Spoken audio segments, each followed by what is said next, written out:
Pranam Acharya.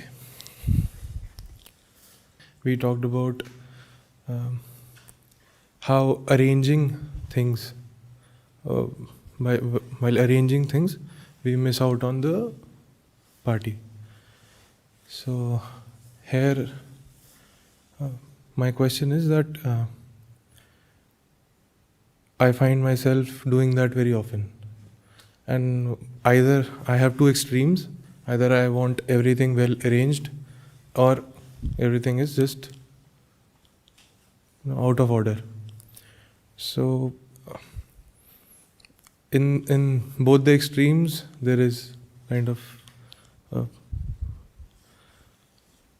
so my question is that is changing that arrangement or not doing that while stopping that, or either going, how do we, is there a balance to be maintained, or how do we go? No, the balance will exist, but it is not a man-made balance. The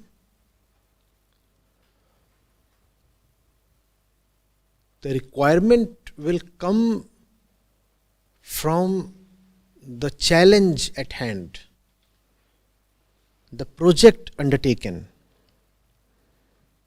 Sometimes the project will require that things be allowed to stay in a mess, because energies are to be diverted elsewhere.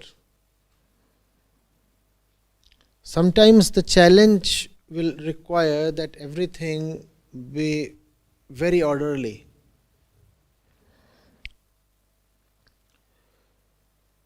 So not your mind, but the onerous task in front of the mind should decide the specifics. It should not be about your likes and dislikes. It has to be about what the project needs, the requirement, the mandate of the thing at hand, the job at hand, is the master. That will decide for you. You might be a person who loves cleanliness,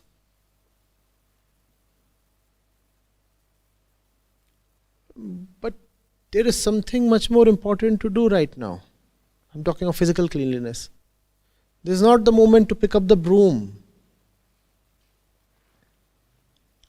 Right? So even if you do not like the way the floor is currently right now, messed up, dirty, do not spend time in wiping it. The time has to be spent on something else necessitated by the challenge at hand. The challenge at hand, or the deep love, whichever way you want to look at it. Getting it? I do not relish speeding on the road.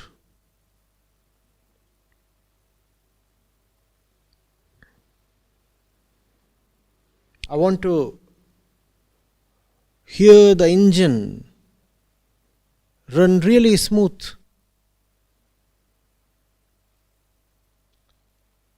The sound of the engine revving too much is abrasive to my ears.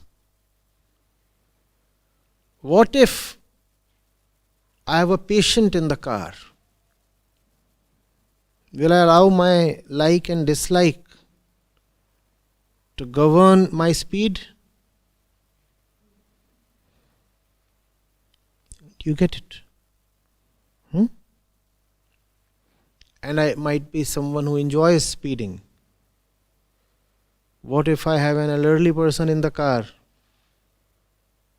who cannot take shocks? It's not my likes and dislikes that matter. Just see what is needed and do it. No second thoughts.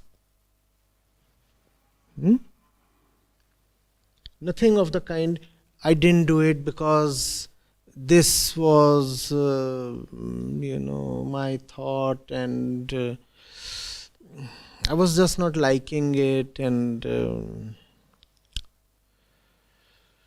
no gibberish of this kind. It was done because it was needed. Full stop. No more words.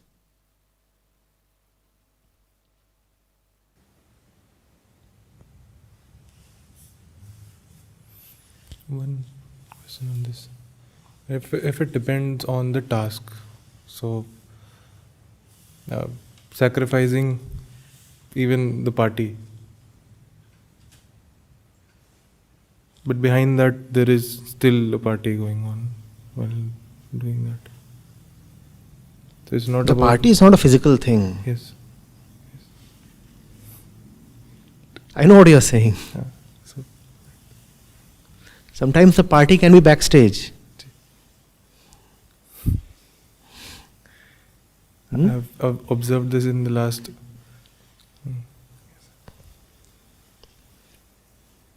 The party can even be at the books counter. In the food pandal. It's not always in the front row in the audience.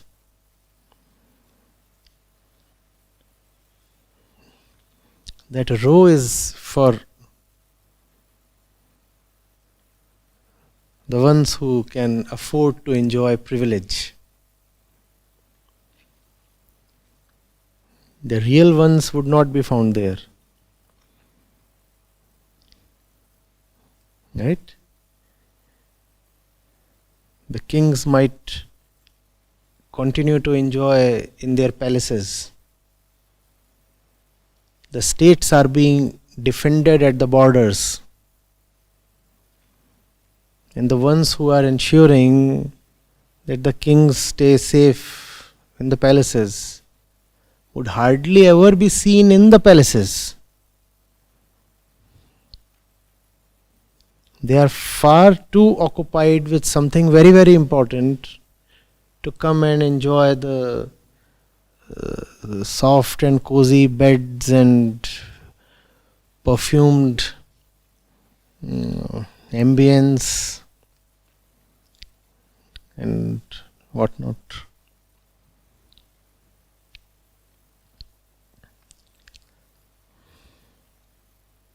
But what I'm saying is conditional to that particular situation. Right? Do not start using that as a means to always stay backstage.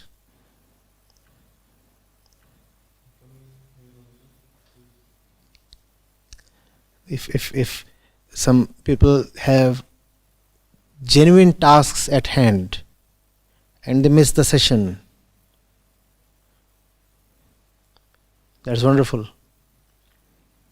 But then most of you miss sessions not because you have genuine tasks at hand, but because you cannot tolerate the session. Even right now there are so many, I can count the names, who are missing, not because they are performing any important function outside, because they just can't bear to hear.